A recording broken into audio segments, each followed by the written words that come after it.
Pemirsa, Kejaksaan Agung menggelar rilis refleksi akhir tahun 2025. Kejagung memaparkan sejumlah kasus hukum yang ditangani sepanjang tahun 2025. Kejaksaan Agung menggelar rilis refleksi akhir tahun 2025 hari ini.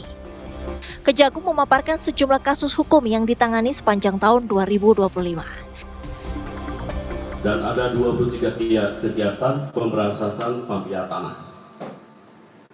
Selanjutnya bidang pidana umum. Di bidang pidana umum periode 1 Januari sampai dengan 22 Desember 2025, data penanganan perkara tindak pidana umum untuk SPDP seluruh Indonesia ada 175.624 di SPDP-nya.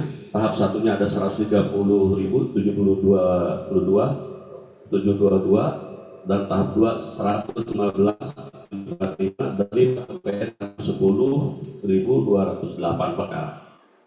Putusan ada 96.690 dan upaya hukum, ini upaya hukum ada upaya hukum banding dan upaya hukum kasasi. Untuk upaya hukum banding ada 4.074 perkara. Upaya hukum kasasi ada 2.985 perkara, dan yang sudah dieksekusi ada 99.491 perkara. Kejagung juga memaparkan soal 4 perkara tindak pidana korupsi dengan kerugian negara terbesar. Di antaranya perkara tindak pidana korupsi tata kelola minyak dengan nilai kerugian 200 triliun rupiah lebih.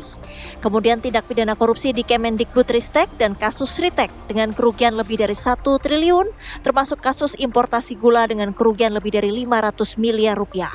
Termasuk tindak pidana khusus penyelamatan keuangan negara sebesar 24 triliun rupiah. Tim TV One mengabarkan.